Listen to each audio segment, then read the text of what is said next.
الحمد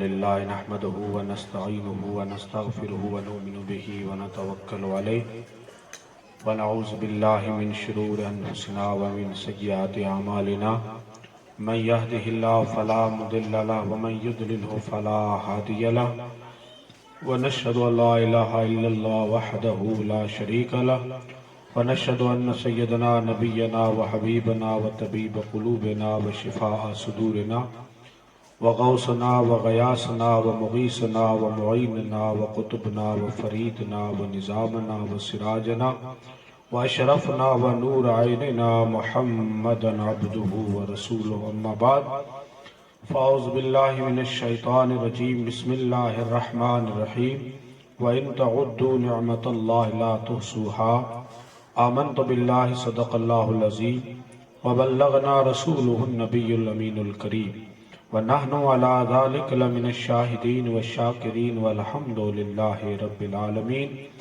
إن الله وملائكته يصلون على النبي يا أيها الذين آمنوا صلوا عليه وسلموا تسليما على سيدنا شفيعنا نبينا حبيبنا مولانا محمد وسلم. اللهم صل على سيدنا مولانا محمد وعلى آل محمد واصحاب محمد وازواج محمد صلی اللہ تعالی علیہ وسلم.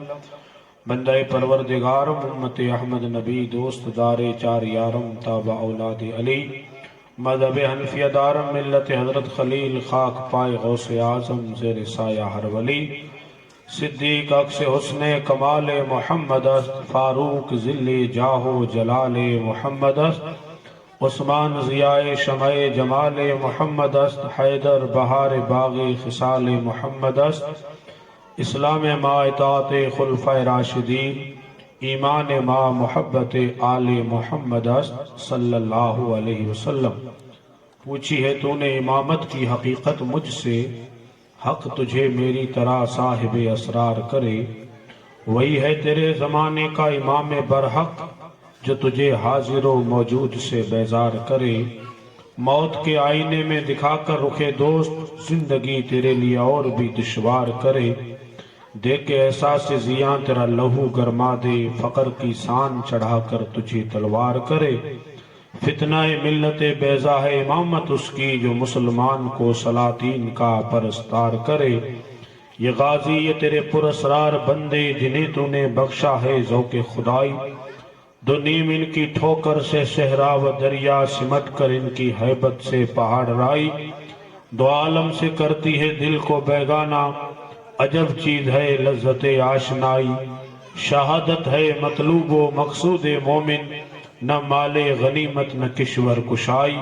بلند آواز سے بارگاہ رسالت میں ہدیہ درود پیش فرمائیں. اللہم صلی علی صلی اللہ علیہ محمد صلی اللہ علیہ وسلم صلاۃ و سلام علیہ یا رسول اللہ صلاۃ و سلام علیہ. اللہم صلی علی سیدنا مولانا محمد کما تحب ترضا بحمد صلی علیہ. لائق تعظیم و تکریم علماء کرام محترم سامعین کرام عزت مآب خواتین اسلام، الحمدللہ آج کا یہ بابرکت جلسہ شادی کے موقع پہ منعقد ہوا ہے. اللہ تعالیٰ اس شادی کو خانہ آبادی فرمائے اور غیب سے بے شمار رحمتوں اور برکتوں کا نزول فرمائے. چند گزارشات آپ حضرات کی خدمت میں تھوڑی دیر میں عرض کرنے کی سعادت اور برکت حاصل کر رہا ہوں. اللہ تعالیٰ میری زبان پہ کلمہ حق جاری فرمائے.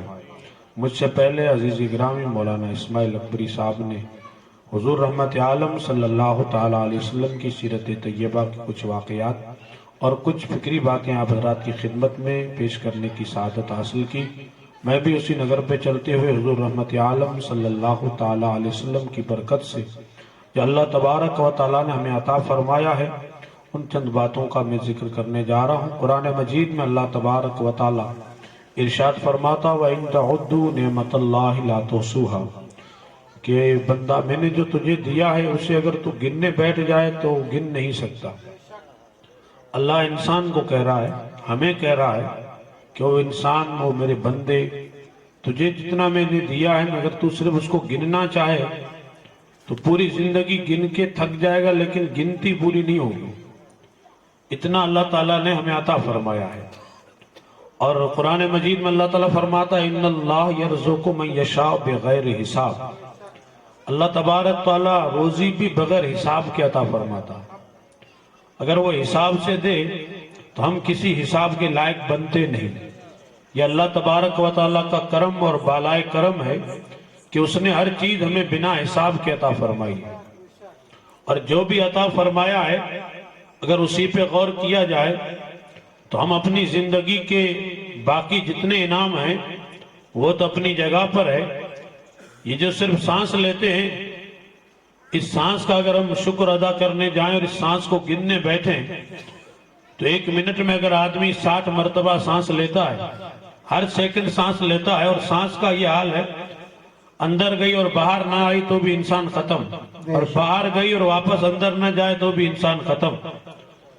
تو اگر تھوڑا سا غور کریں تو 1 منٹ میں 60 مرتبہ آدمی سانس لیتا ہے تو 1 منٹ میں اللہ تعالیٰ 60 مرتبہ ہماری زندگی بچاتا ہے۔ گئی اور آئی اور آ رہی ہے جا رہی ہے سانس، حد تو یہ کہ ہم سوتے ہیں تب بھی چلتی رہتی ہے، ہم نیند میں ہوتے ہیں اور ہم کہیں رہتے ہیں، کسی جگہ رہتے ہیں، خواب دیکھ رہے ہوتے ہیں، لیکن سانس چلتی رہتی ہے۔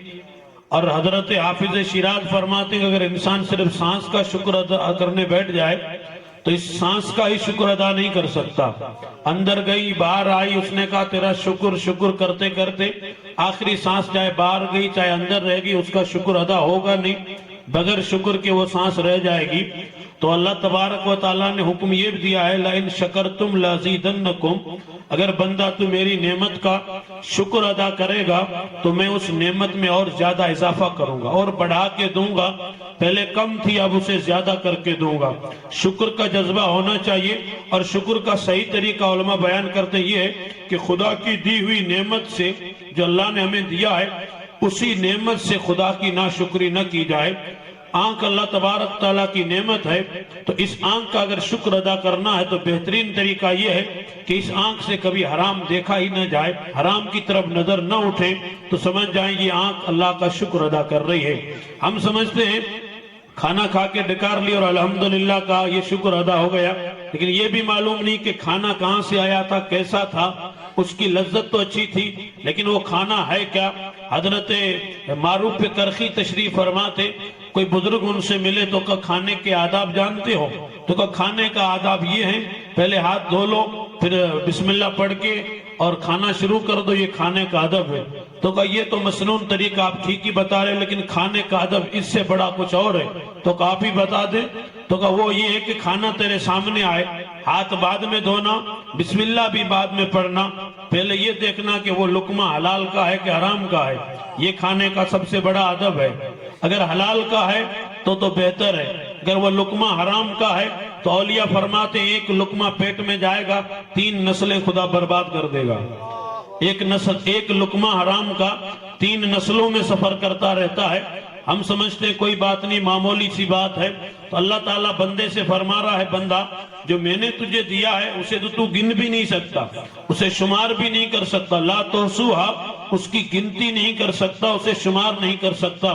اب آئیے اس چیز کو تھوڑا سمجھنے کے لیے میں ایک تمہید کے طور پہ کچھ باتیں عرض کروں گا تاکہ ہمیں آرام سے سمجھ میں آ جائے بات۔ ہم جہاں رہتے ہیں یہ زمین ہے، زمین بھی خدا کی نعمت ہے، پانی جو ہم پیتے ہیں یہ بھی خدا کی نعمت ہے، یہ جو ہوا لگتی ہے یہ بھی خدا کی نعمت ہے، سردی گرمی برسات کے موسم میں رد و بدل ہوتا ہے یہ بھی اللہ کی نعمت ہے۔ پانی کتنی بڑی نعمت ہے، اگر اس میں ہی غور کیا جائے کہ پانی اگر 7 یعنی کھنڈ کا بھی بادشاہ ہو، ہفت تقلیم کا راجہ بھی ہو، اگر اسے ایسی جگہ پہنچا دیا جائے جہاں اسے پانی نہ ملے اور اسے پیاس بڑی تیز لگی ہو اور کوئی اسے کہے تجھے 1 گلاس پانی دوں گا اگر تیری حکومت لکھ کے دے دے، تو وہ کہے گا پانی دے دے، حکومت لکھ کے دیتا ہوں اس لیے کہ میری جان جا رہی ہے۔ پانی وہ لے گا 1 گلاس پانی۔ حضرت بہلول دانو تشریف فرماتے، ہارون الرشید نے پانی منگایا گلاس پانی کا بھر کے، جب وہ پینے لگے تو ایک عالم دین بیٹھے تھے، انہوں نے کہا پانی پینے سے پہلے کہ میری بات سنو، یہ پانی پیو مت، ایک میرا سوال ہے آپ سے۔ تو کہا ایک کام کرو، یہ پانی اگر آپ ایسی جگہ پہنچ جاؤ کہ جس جگہ پانی نہ ہو اور آپ کو پیاس بھی لگی ہو اور کوئی آپ کو 1 گلاس پانی دے اور وہ یہ کہے کہ آدھی حکومت لکھ کے دے رہا ہوں اگر پانی مجھے دے دے تو وہ کہے میں آدھی حکومت دے دوں گا لیکن ایک گلاس پانی میں اسے لے لوں گا. کہا ٹھیک ہے یہ پانی اب تم پی لو. ہارون رشید نے پانی پی لیا. اب دوسرا سوال عالم نے پوچھا کہ اگر یہی پانی جو آپ نے پیا ہے اگر یہ پیشاب بن کے آپ کے اندر سے باہر نہ آئے تو آپ کیا کرو گے؟ تو کہا اگر کوئی یہ اس کا علاج مجھے بتا دے گا آدھی حکومت دوسری اس کو لکھ کے دے دوں گا. تو کہا تیری پوری حکومت خدا کی اس ایک نعمت پانی کے گلاس کی بھی قیمت نہیں بن سکتی. ایک پانی کا گلاس خیر ہم کو تو ملتا ہے کہیں بھی مل جاتا ہے تو پی لیتے ہیں یہ بھی نہیں دیکھتے ہیں. اور معاف کرنا پہلے لوگ پانی پیتے تھے اب لوگ پانی کی طرح شراب بھی پی لیتے ہیں انہیں پتہ بھی نہیں چلتا اور احساس بھی نہیں ہوتا کہ ہم کیا پی رہے ہیں یہ کیا حرام ہے کیا حلال ہے اس چیز کی بھی تمیز ختم ہو گئی ہے. پانی خدا کی نعمت ہے زمین خدا کی نعمت ہے کتنی بڑی نعمت ہے. اگر زمین نہ ہو تو ہم رہیں گے کہاں؟ اللہ تبارک و تعالیٰ نے زمین کو پہلے بنایا تھا ہم کو بعد میں پیدا کیا تاکہ انسان جب زمین پہ آئے گا تو گھر بنائے گا اپنا مکان بنائے گا اور زمین پہ رہے گا. ہوا بھی خدا کی نعمت ہے اگر ہوا نہ ہو تو آدمی زندہ بھی نہیں رہ سکتا. اور اس ہوا کا جو اللہ تعالیٰ نے انتظام کیا ہے وہ ناک کے نیچے ہی کیا ہے. ہوا ناک سے ملتی رہتی ہے اور ناک کے ذریعے ہوا اندر جاتی ہے آدمی سانس لیتا ہے. آپ نے کبھی غور کیا ناک کے اندر چھوٹے چھوٹے بال رہتے ہیں یہ بال کیوں ہیں ناک کے اندر؟ یہ صرف اس لیے ہے کہ جو ہوا اندر جا رہی ہے وہ ان بالوں سے ہوا فلٹر ہو کے اندر جاتی ہے. کہ کوئی کسی طرح کا کچرا بھی سانس کے اندر نلی میں نہیں جانا چاہیے. اللہ تعالیٰ میری سانس لینے کا کتنا انتظام کر رہا ہے کہ جو سانس لینے کے لیے ہوا جا رہی ہے وہ بھی ناک سے فلٹر ہو کے اندر جا رہی ہے صاف اور شفاف بن کے اندر ہوا جا رہی ہے. تو ہوا بھی خدا کی نعمت ہے اور یہ ہوا ہی ہے جو نعمت ہے سب سے بڑی نعمت اگر دیکھا جائے. اور یہ پنکھے جتنے بھی ہم نے ٹیکنالوجی کے طور پہ ہوا کے کارخانے بنا رکھے ہیں یہ حقیقت میں ہوا نہیں دیتے. ہوا تو رہتی ہے جب ہوا بند ہو جاتی ہے تو پنکھا تو خالی ہوا کو حرکت دیتا ہے. ہوا تو فضا میں موجود ہی رہتی ہے اس ہوا کو صرف پنکھا حرکت دیتا ہے پنکھا ہوا نہیں دیتا. پنکھا تو ہوا کو صرف ہلاتا ہے. اللہ تعالیٰ نے ہوا کو موجود رکھا ہے. ہوا بھی خدا کی نعمت ہے پانی بھی خدا کی نعمت ہے زمین بھی خدا کی نعمت ہے. ان نعمتوں کا اگر حساب کیا جائے تو یہ نعمتیں خارجی نعمتیں ہیں یہ باہر کی نعمتیں ہیں یہ دور کی نعمتیں ہیں یہ اندر نہیں بلکہ باہر ہیں. ہمارا جسم اس سے الگ ہے اور یہ نعمتیں باہر ہیں. ہوا باہر ہے پانی باہر ہے زمین باہر ہے. اگر ان نعمتوں کو دیکھا جائے اگر یہی پانی اگر سیلاب بن جائے اور طوفان کا روپ اختیار کر لے تو یہی پانی کئی گھر توڑ دیتا ہے کئی انسانوں کو مار دیتا ہے کئی انسان ختم ہو جاتے ہیں. پانی زلزلہ آپ کو اگر کنڈلا کا سائیکلون یاد ہو تو اس میں نہ جانے کس قدر لوگ مر گئے تھے کتنے مکان ٹوٹ گئے تھے اور کتنا مالی اور جانی نقصان ہوا تھا.